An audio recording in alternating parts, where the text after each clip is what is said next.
Hey, hi, how are you? Welcome, come in, sit down. Fair warning, the seats in the back might get a little bit of mic leak because the room next door is very close. This is my good friend, Ken. Ken and I made friends kind of early in my career here in Boston, and it's a great pleasure to welcome him to our event and have him speaking to us about dependency injection, and just it's really nice to be able to highlight the local talent at this event. So welcome, Ken. Thanks. First, mic check. I guess we're good. So I'm Ken. I'm one of the developers here at Wayfair. I also worked at Kayak for a bit, where we introduced dependency injection. We actually had a couple of different frameworks in the app at the same time. So this is basically my learnings on the history of dependency injection and how we migrate between different injection libraries. So we'll have an overview of reasons for dependency injection, with a bit of history on what dependency injection was and came to be. Go over a few of the public frameworks, go over start and runtime performance, and how to migrate between frameworks, and some best practices on using dependency injection. If you have questions partway through, you're welcome to ask them, or wait until the end. I tend to talk a little bit fast too during presentations, so if I'm going too fast for you, let me know, and I'll just try to slow down a little bit. So anyway, before dependency injection, how many people have written stuff like this in their code? You write classes, you reach out, you grab some, you create new classes, you just use it directly in your code. Just everything knows about everything. So even your code knows about the extra something that's in a class. So you look at that and you go, well, all right, this is horrible, we'll fix that. We'll make it better. So you go through a factory pattern. So you have static members that can create the class for you, and you give it some parameters. This way you get rid of knowing about the extra something.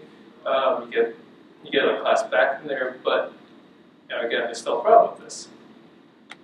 Your class still knows about class 1 and class 2. So you still know you go out and grab stuff, put it into your class. So you realize that this probably isn't really a great pattern because that's just too much stuff. So then you refactor code. You do constructor injection. So instead of having your class create stuff directly, something creates the stuff and then creates your class and then gives your class the stuff. So that's definitely better. But then now the external thing knows whatever's creating your class now knows about your class and class 1, class 2, and they're just passing all this stuff around, and then you still don't know. It's still too tied together. So again, your class knows about class 1, class 2. You end up basically everything knows about everything. You get this giant mess eventually, and everything becomes tightly coupled. You can't swap in class 1 and class 2 alternatives easily. It's hard to reuse parts of your code in different areas. You can't test your classes, which is the first thing you find out once you start trying to do testing. Because you can't mock class 1 and class 2 easily. Because they're concrete classes, not interfaces. So then you learn about this thing called dependency inversion principle, which is really inversion of control. Instead of having your class go to grab stuff comes into your class. Some stuff gets stuffed into your class. And the basic thing is don't create objects in your class and try and have stuff. So try and have your class not know about other things. But the first thing you think of is, well, we'll just have a thing that knows about other stuff that you can ask for stuff. So this is called the service locator pattern. So you start writing it. It's basically you ask the locator for a type of class something, and then you just get that. And then you realize that Dependency injection is really just a glorified Hashmap. And that is, that's the rest of the talk. Everything's a Hashmap. So you go and you write your simplest service locator. We actually had something like this in the kayak app. We had locators like everywhere for a while. We took a while to decide what to use for the dependency injection framework. So we just had these locators everywhere. Locators multiplied. But anyway, the basic concept of a locator is the thing at the bottom where you tell the locator that something is, actually there's a typo in that. It's binding a string to nothing. But if you bind the name to an object, and then to get the thing, you ask the locator to get the type of object. And then in Kotlin it's pretty easy. And we'll go a bit more in this. We'll go through a bit more of this later, but it's pretty easy in Kotlin to do. So with a service locator, the pros are it's easy to understand. There's no class creation in your classes. You're just asking this locator thing to give you stuff. And you can add unit tests to make sure that the graph is okay. But the con is all the adding of objects to your graph is done at runtime. So it's a little bit slower than some other ones that are just compile time only. And now you have the problem that everything depends on your locator. So you're trading one thing for another, but it's still better than previous patterns. So you have different types of inversion control frameworks. We have the service locator pattern, which is basically active calling. So you go out, you ask the locator for stuff, you get stuff. And then we have dependency injection, which is sort of passive calling. So you annotate your classes, and stuff comes into your classes. So now I guess we'll go through a quick history lesson on when all this started. This started way, way back in 2002. And different dependency injection frameworks were created, as they learned from each other. Do you remember the names of each individual? Yeah. So first it started out with Spring, the oldest dependency injection framework. They actually called it Spring IOC. And then Google, being Google, of course, said, well, we don't like what they did, we're just going to invent our own. So then came Google Guice. And that was for the back end, of course. And then in 2013, Square went, well, we kind of like Juice, but it's a little bit too huge and heavy for mobile apps, so they came up with Dagger 1. And they initially put that stuff in Android, and they learned a lot from doing that initially, and they came up with Dagger 2. But then Google actually took it over and improved upon it. So with Spring, I don't know how many people have actually used Spring OC. Right? You remember the XML files with Intel, and so instead of doing coded binds, so you bind an object to a name, you actually have these text files with class paths, text class paths, instead of to name the class. And if you just screw up typing in something in, it just horrible compiler errors and stuff like that. it was just be glad we're not doing that anymore. Really, just be glad we're not doing that anymore. So then after that, people they learned that you can just use annotations to do that instead. So you can annotate classes and say, these are beans that can be injected, things like that. Probably most people are familiar with Dagger, but in the old Spring days, they were called beans. So beans would provide things. Beans or components would provide basically objects you can inject. You have configuration, which is what's in Dagger. Dagger now is a module, and most dependency injection frameworks is a module. And then you could annotate stuff with auto-wired or resource, and then that's essentially what we do with add inject now in Dagger. So you're just marking things that will get injected, injection points. Then you also had something called contact configuration for doing testing. And of course, it's designed for back-end usage, so basically not useful at all. So just give me an idea. The configuration looks something like this. You could do an add configuration, which is basically a definition of what things you could inject into other places. The add bean indicates basically the things that can be injected. So this add configuration just means like this is a collection of stuff that can be injected, and the beans were the stuff that you can inject in. And if you annotate a class with AutoWired, it could inject into a field, and if a class had a parameter, it would automatically know how to inject that because it knew how all things were connectable, what things were available to inject into it. So for testing, you ran with a special class runner or test runner.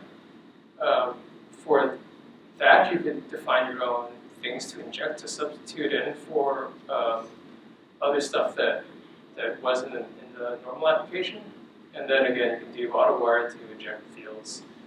And then after that, you can do whatever else you need to do, like mocking and things like that. So Google's of course simplified this a little bit to use in their backends.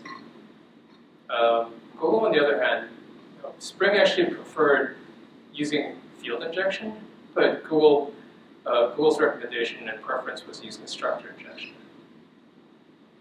They included a singleton annotation to say they could scope it to a REST request or scope it to the session for the user. Their singletons in session scope were thread safe. And they could interrupt, so we could like gradually move to juice. And there wasn't any AutoWire or reflection magic. So instead of that, you do this for configuration. You basically define how an interface maps to an actual object. And then roughly around this time in 2009, there wasn't just Juice that decided to do their own dependency injection frameworks. Lots of other frameworks did, like Tapestry, I think, and a couple of other different frameworks. But they all conceptually agreed to do dependency injection, but they all had different names. So everyone got together with a Java working group. They came up with a standard for the most basic annotations. And these are inject, name, singleton, scope, qualifier. So these are all things you find in Dagger now. But Spring had their own naming, Juice had their own naming, so that it was good that they finally had a standard that everyone could use. So this is the other part where you define what things to inject. The module lets you define basically the things you inject. Then you create an injector that takes the module, which you can use to inject these objects into your classes. So you'll find this pattern later on as well. So for injection, you can annotate a constructor, and then that takes care of the injection. But constructor injection lets you use immutable classes. That's why they preferred it over field injection. And the other difference was in Juice, they don't allow you to do null injection, but Spring actually lets you do null injection for some reason. And for testing, you could do stuff like this. You can annotate something as a mock. It'll create a mock for you. Then you can just do, or the alternative is you could create a special injector with a special module and create a mock in the module and then inject it into your code. And then we have Dagger 1, where Dagger 1 is a simplification of Juice, but only for mobile. It had only the singleton scope built in. But unfortunately, their object graph injector still used reflection. And that's something that got rid of in Dagger 2. So again, everything's just going to start looking familiar after a while because all these frameworks just learn from each other. So again, you have a module that declares the things module is actually what you, where you declare what you inject into. And the module is where you provide, actually, it declares where you inject into as well as defining things that you going to inject. And Dagger 1 also had an object graph creator. So the object graph creator basically created all the different, loaded up all the modules and figured out where things were, and that's where all the reflection happened. So for injection, this is just, it looks like Dagger 2. You can annotate constructors with something, so you can declare that the constructors are injectable. You declare fields that are injectable, and it's starting to look familiar. So for testing, you declare a new module, and you allow it to do overrides. You can declare where it injects into. And then you define a new test module that provides new, like mocked objects or something like that, or test doubles, whatever you want to use. And then in your unit test code in the setup, you create a new module, or you create a new graph using this new testing module. So it's pretty straightforward. And then we finally get to Dagger 2. So Dagger 2 was probably the most popular DI framework for Android before Kotlin. It had some weird quirks of Kotlin. Probably most of you have hit this if you've used Dagger in Kotlin projects. You have to annotate, typo in the field annotations, but you have to annotate it strangely to inject into fields in Kotlin. You have to use field colon. It didn't work with incremental count that well. You have to do stuff like JVM suppress wildcards to get it to work right, or some signatures in Kotlin. Everything is compile time, so you trade off faster startup for slower compiles. So it's good and bad. Mostly it slows people down in development, but it makes sure that everything compiles and links properly. Before you move on, can I ask you a question about Dagger 2? Of course. I read somewhere that the author stopped using Dagger 2, and I didn't follow up to find out why and what else he was using. Do you know anything about that? Right. The question was the Dagger 2 author stopped using Dagger. That I don't know anything about, especially given the bullet point at the end. Yeah, could you say a little bit more about the supported features? Sure. So Jake Warden got bored, and I guess as he does, and he was like listening to all the complaints that Dagger started compiling. So he came up with this Dagger reflect library. It's like you can drop it in, and it swaps runtime reflection for compile time speed. But there are like limitations on what things it supports. So it doesn't support abstract classes. It doesn't support multi-binds. So as long as you avoid those things, you can get basically fast build times during compile. But then you can swap it over for compile time safety when you have to. So as I mentioned, everything is compile time. So biggest pain point is if you ever have data binding in your project as well.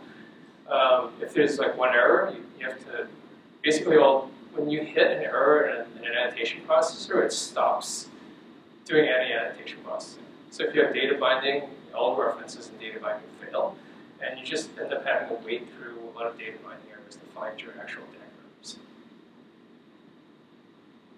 And the other pain point was the API keeps getting major changes, like migrating from Dagger 2.23 to Dagger 2.24 was a pain because they changed how Android injection worked. And the other big point is, I'm not sure how many people saw the Dev Summit talk. So Dagger 2 is actually now officially endorsed by Google, and they're going to make it part of Jetpack DI. So the other big thing is they're getting rid of Dagger Android. Well, they're not saying officially they're getting rid of it. They're just going to rewrite the entire thing. So it's the whole. Well, I guess we're going to have more major changes in APIs. but we'll have official Google support for a DI library now. So you're saying that Jetpack is going to have a DI library that you can declare as a dependency instead of Dagger? Yep, so the question was, is Jetpack going to have an official DI library? Yes, this is going to be their officially supported DI library. So that was one of a while back they put out a survey for Jetpack, and they were asking people what other Jetpack libraries should be added, and DI was one of the top, basically the top most requested thing. So configuration is the same as, basically the whole history you've seen.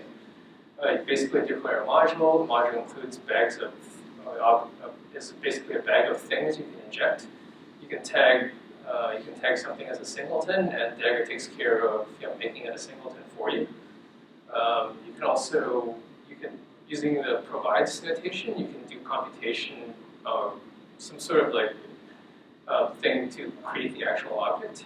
If you don't need to do that, you can just use the add binds notation, and if it has a constructor that has all the dependencies that Dagger knows about, it'll build it for you. And the object graph is, you don't have to tell it to create an object graph now. It's kind of implicitly built by using a component.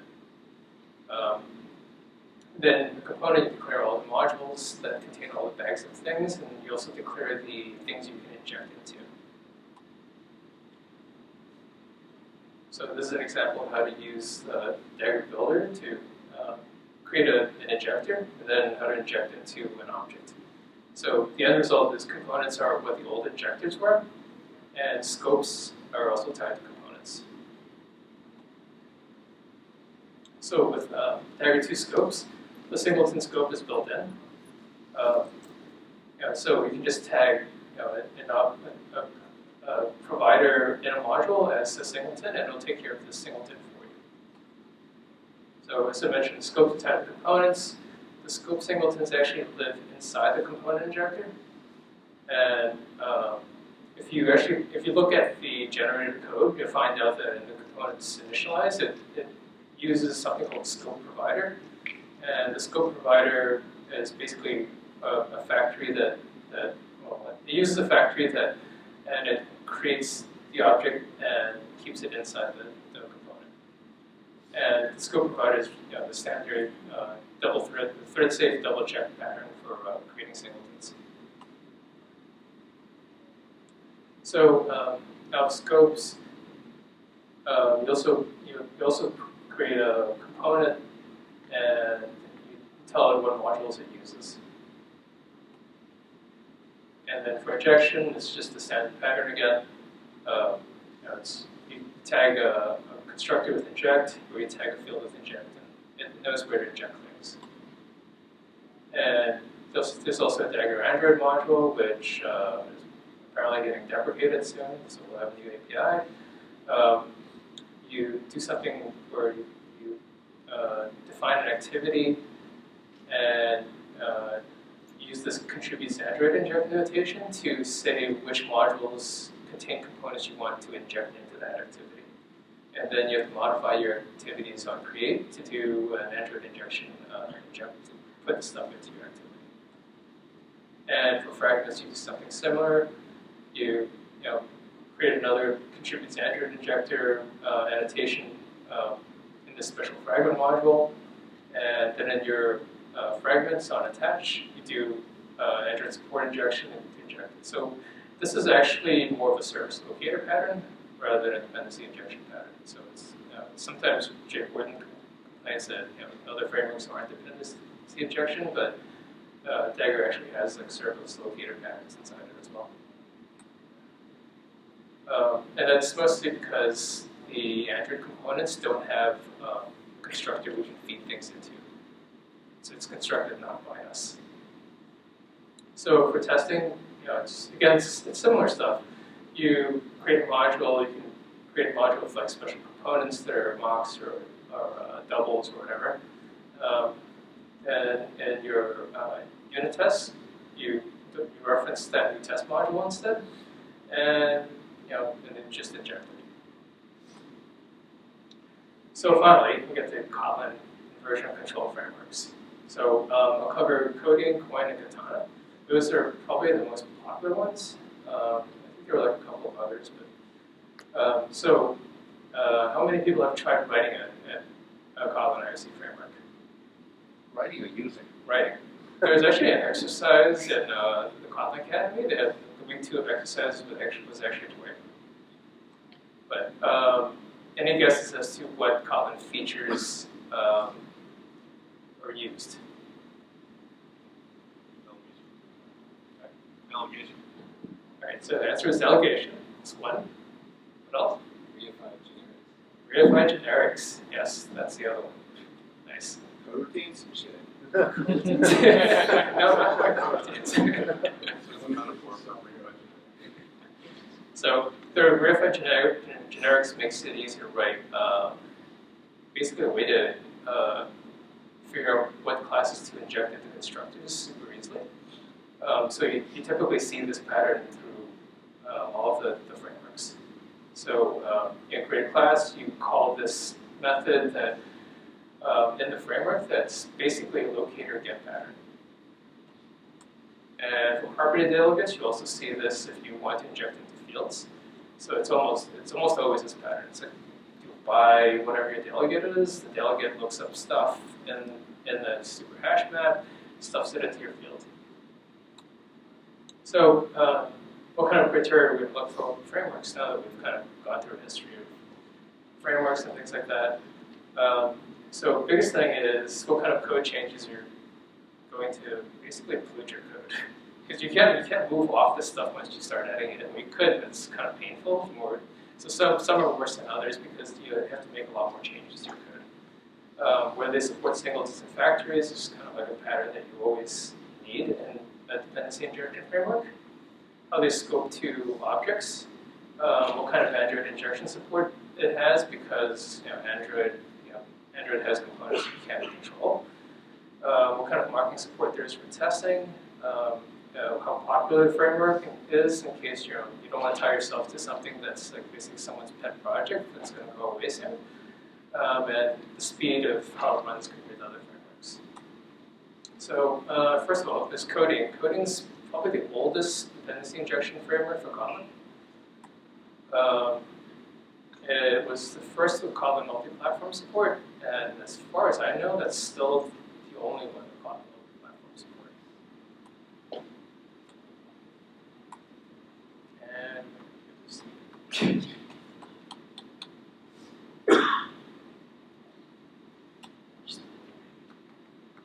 minor technical difficulties.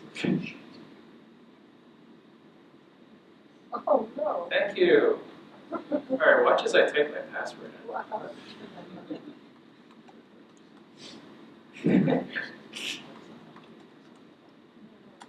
So we have this great signal sign-on system that kicks us off our email every couple of hours, so we have to log in like multiple times a day. It's not fun. All right, where am I? Kodein. Back. And we're back. Third bullet, yes. So it's supported by a consulting group called 47 Degrees. So it's at least like a company that supports it instead of someone's pet project.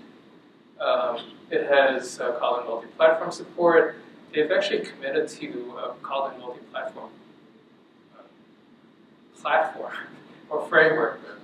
All right, so they're going to support multi-platform database as well as networking besides dependency injection. So they're trying to commit to building an entire framework we can build Kotlin multi-platform applications with.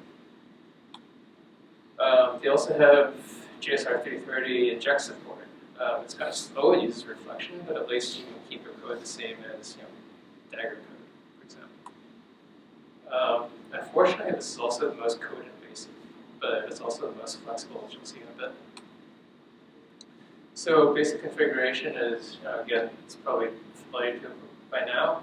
You basically declare a module, you bind stuff into the module, you do with singleton, declare a singleton. With provider is actually a factory. You can name things using tag. You can also define a whole bunch of different ways to access your stuff. So a singleton can be lazy or not lazy. A singleton by default is lazy. You can make it an eager singleton. You have something called a multiton that can actually take parameters. You can have a provider, which is basically a factory, but they call the factory a factory because their factories can support parameters, but providers cannot support parameters. And they give you, for some reason, just a limit of 5 parameters. You can also do an instance, which is something you create and just give it to. That's basically a singleton where you give something into it. And then you can bind stuff and then define whether it's a soft reference, weak reference, or whether it's even thread local. So it's super flexible, but they're just it's like all of your code eventually. So for injection, you basically do this: you create a module. For activities, you have to, or activities or other components or other classes, you mark it with either Kodein injected or Kodein aware, whatever you prefer. They're just synonyms. I think they started off with Kodein injected, but now the latest thing is Kodein aware. You override the injector, you call this Kodein injector the thing that grabs an injector, and then you use the delegates to inject fields. What's the second one? I see Kodein injected. What was Sorry. the other one? Which one? By instance? No, you said Kodein injected. It's Kodein injected and Kodein aware. So they're basically the same. So you'll see it on the next slide. Aha! So they're essentially the same thing. So I think they started off with Kodein injected, and now it's more popular to use Kodein aware. We used Kodein aware in our app. So this is how you configure it for Android. You do you grab the application context, and then you grab a Kodein injector from the context of the activity. And then, so there are 2 ways to do this. You can do it the first way by using the application context and then casting it, or you can use what they call latent encoding. And this is how you can scope the activity. So if you want to scope to a fragment, you can scope the Kodein context to the context of the fragment. So again, just keep thinking of this as hash maps. Where does a hash map live? So fragments hash map lives in the fragment, and activities hash map lives in the activity. So the same thing with view models. They actually have a special keyword for that, retain Kodein. And it's kind of ugly compared to some of the other frameworks, but that's what I mean by it kind of makes you put more Kodein code in your code than the other frameworks do. So this is more configuration. It also supports Android X stuff, which includes support fragments and things like that. Again, it includes support for the architecture view models. Testing is mostly the same. You have to create a new instance. Instead of a Kodein instance, you create a configurable Kodein instance where you can override things. Usually when you create a Kodein module, you can't change things. But with a configurable Kodein instance, you can add extra modules. So you take your application module and then you would override it by adding test modules. So here's what we put into an application. You have like a recent injection, and you can override modules by giving it some extra modules to load, which in our case is something like this. You create a module with basically test dependencies, and you write into the app's overrides, and you tell it to load the dependencies from there. And now we get to Koin. Koin is nice because it has a lot more Android lifecycle support. It has a much simpler API, and it's easy to load and unload modules. So again, configuration is pretty typical. Module, single is a singleton, factory is a factory. You can name the things, and then after that you call start Koin, give it a list of modules that you want to put into the dependency graph. With injection, you have to declare a component as a Koin component, whereas before you had to do a Kodein aware component. You do the delegation thing again by inject. You can also use a get, and it's actually useful in Java. So you can use a Koin Java component to get a class, and we actually found that this was a lot easier to use even in Kotlin. Instead of having to declare something that you don't have to declare something as a Koin component unless you want to use the delegation pattern. So it's just easier to just annotate our code with get something. So we're treating Koin basically as a locator. With the Android configuration, you can they actually support view models, and it's a pretty standard kind of thing. You give it a factory to create view models from, and then later on in your code, you do by view model to grab the view model, and however, they don't support save state view models until Koin 2.1. So with the startup, it basically looks like this. In your application, you do a start Koin, you give it a logger, which handles logging errors and things like that, to the Android log. You have to give it a context because most dependency injection libraries, you need the Android context so you can pass that into your classes and look up resources and things like that. And then you get a list of modules. And for testing, this is one of the nicer things about Koin. They actually let you, instead of having you declare like a special module with a list of mocks and things like that, you just say declare mock, and it overrides stuff in the dependency graph with mocked versions of whatever you want to mock. So once you do that, you can inject it into a test, and the object that you declared as a mock is already a Makito mock object. So it's a lot cleaner. And then we have Katana. They actually copied a lot of the Koin things. They're Kotlin only. They're pure Kotlin only, so there's no Java support whatsoever. There is a much smaller API because there's no Java support whatsoever. And it's very small, it's only about 60K. There's no, the reason the authors claimed they wanted to start a new dependency injection library was they didn't like a global singleton inside Koin. And you can't do an override for testing. So the testing story with Katana is a bit uglier because you have to do some weird workarounds. So again, configuration is pretty simple. We're used to this by now. There's a singleton, which is lazy by default. You have an eager singleton, which is not lazy.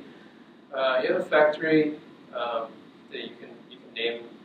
You can name the different types of objects you return, and then you declare a component, which is a list of all the modules, and then the component is actually your injector. So it's going back to where Dagger is a bit more, and you call component inject to inject stuff into your stuff. So it's really a delegate, but you actually know about the component instead of knowing about the actual dependency injection framework. And they also have save view model support already. It's surprising they support it faster than Koin did, because Koin's been out for a lot longer. But you still have this problem where with Android components you have to tag it with some special thing. So in this case it's the Katana tree. Once you have the Katana tree, you can do the whole delegation pattern. You can tell it which components go into that fragment, which components go into the activity. And then in your activity created, you tell it to inject stuff in. And for testing, it's a little uglier because you have to create a new module, then you take the module and you have to add a new component, then you take the component and use that to injection. So it's more straightforward, but it's more work compared to two other frameworks. So popularity-wise, Koin is the most popular of the Kotlin frameworks. Kodein surprisingly is about half as much, even though they started off a lot earlier, and Katana is just not as popular. And just compared to Dagger 2, Dagger 2 was like 3 times as popular as Koin. Are you going to answer the question of why you chose Kodein for your app instead of Koin? Right, so the question was, why did we choose Kodein for our app? So at Kai, Kodein was tried first. We actually didn't like how much code it made us put in, Kodein specific code we put in. So, Kodein was first, and we chose it because it was Kotlin and also had Java support. But then Koin came in, we noticed the benchmarks were slow, but then this was roughly when Koin came out with 2.0. 2.0 was a lot faster, so we switched over to that and switched over using that instead of Kodein. And at the same time, I prototyped putting in Dagger, and everyone just hated all the boilerplate of Dagger. So the end result was Kayak is actually on Koin, and Wayfair is actually on Dagger 2, in case anyone's curious. So Stack Overflow posts. This is kind of weird. Katana actually has more Stack Overflow posts, even though it's not that popular. So it's something I don't really understand. But Dagger 2 has the most questions. Kodein is surprisingly the least posted about. And performance-wise, Koin and Katana are pretty similar for setup time, injection time, things like that. Dagger 2 basically beats everyone at startup time because you don't do any of the runtime stuff. Everything's just compile time, and injection is stuff happens at injection time instead. There were actually 2 different versions of performance testing. This was done by the Katana people. So it's interesting that the older one showed Katana was faster, but in this one it shows that Katana is roughly the same speed as Koin. And in case you're wondering what the average and median is kind of interesting because average is basically you take all the values and you divide it by the count. But a median is sort of like a bell curve adjusted version. The median is the 50% point, and it's generally a better indicator of speed than averages. So, quick selection flow. What kind of things would you do? Which framework would you choose? Dagger 2 for larger teams, just because of compile time safety. Otherwise, one person on your team could make a change, and then stuff blows up at runtime. You probably don't want that in your app. If you're calling multi-platform only, or if you're calling multi-platform or Kotlin only with a lot of complicated scoping, Kodein is one of the more obvious choices because nothing else supports Kotlin multi-platform. If you have mixed Kotlin Java and you have a smaller team, Koin is probably fine because you can just get someone to fix some mistake really quickly. If you have Kotlin only smaller teams, Katana is probably fine. The API is a little bit smaller and simpler.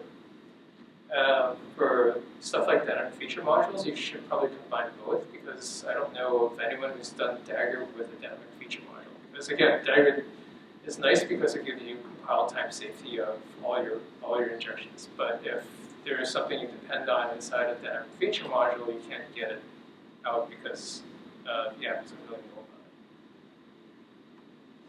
So what kind of things can you do with migration? You can actually run all the frameworks in the same class. I mean, you probably don't want to, but you actually can.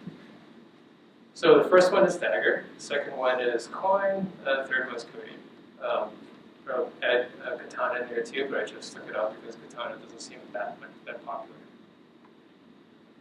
So for migration, you basically create a dummy container of whatever you're migrating to, and you can use that as an injector for the new framework.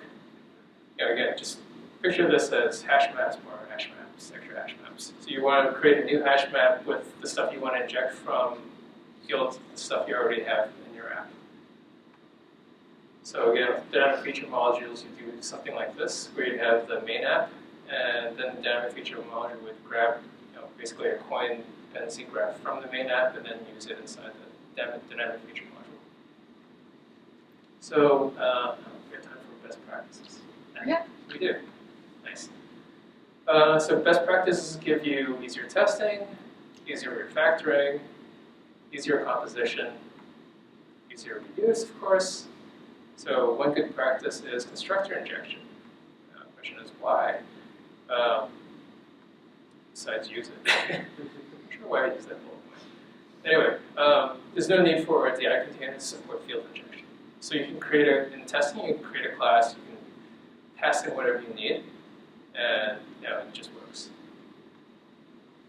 And again, it's independent of DI containers. If you do use a DI container with injection support that requires you to tag it with inject, use that instead. And it's like best practices, you should always use an interface. Never pass implementations around. When you're binding stuff, always bind to an interface instead of binding just the object. Or just the class, just the concrete class.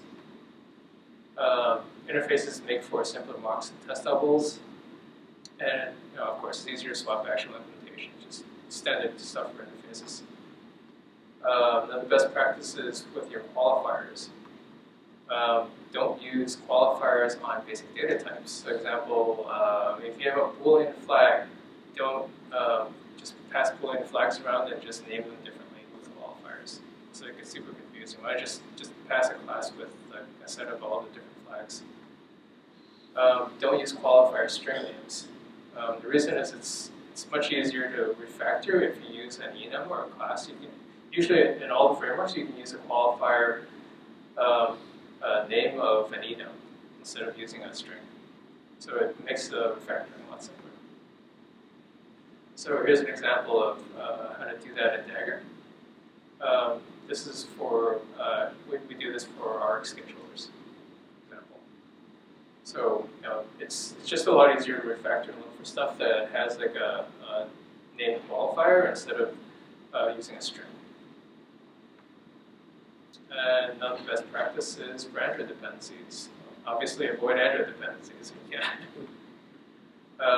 Try to pass in an interface that talks to Android APIs. Don't inject fragment view fields. Like, this kind of pattern is basically an anti-pattern if you use any sort of MVP framework. You're using Dagger to bypass your MVP contracts. So, preferences. There's one good talk. The Dagger Assist Reflect talk. If you're into Dagger 2, definitely look at the Dagger Assist Reflect talk by Jay Gordon. He actually has some, he has another library called Dagger Assist that lets you inject into things like layout inflators, and other Android components. And he also goes over his Dagger Reflect library. And that's it. Cool. And life is a Hashmap. Yay! Any questions? It's that time for questions. Anyone? I got one. Oh, Hey again. So if you were to start a Spring Boot project with Kotlin today, would you use the Spring Boot, the auto-wired, the Spring IOC framework, or would you use some different framework? If you're doing Spring Boot, it's a lot better to use the Spring IOC framework because it has support for things like you can swap beans. So you can have you can define beans as alternatives between test mode and runtime mode, and you can swap beans using feature toggles too. So it's just very tied in, and they have a lot more features than we can see in any of the mobile frameworks. Any other questions? Yes. Okay. Hang on. Can you tell me why Koin is not a column platform? I don't know. Actually, they haven't declared official support for it. I mean, it doesn't look like it has code that would not be multi-platform. It's just, but I'm guessing it's because of their Android support. If they haven't tested it, they're not going to say they support it. Might I interject? Oh, yeah, I please. didn't, Hashmap has actually been working with other people, so you've been working I'm not sure the progress of it. Well, So sorry, So Kevin is the person who asked the question. that's correct, Kevin Gallagher didn't touch that. Yes. I think he's been working with him to port it over. I'm not sure the progress or if it's done, but I think he's been active. Cool, thanks. anyone else? How does the Kotlin Academy DIY framework stack up to these? Sorry. How does the Kotlin Academy do-it-yourself DI framework stack up to these ones?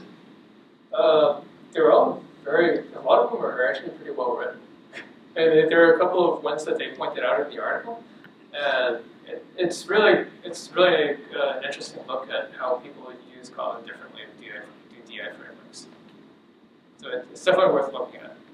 They're actually not bad. The only thing they didn't do was they didn't have much Android lifecycle support. Thanks. It's a Hashmap. Cool. Okay. And that's it. No more questions? All right, thank you. Thank you for coming.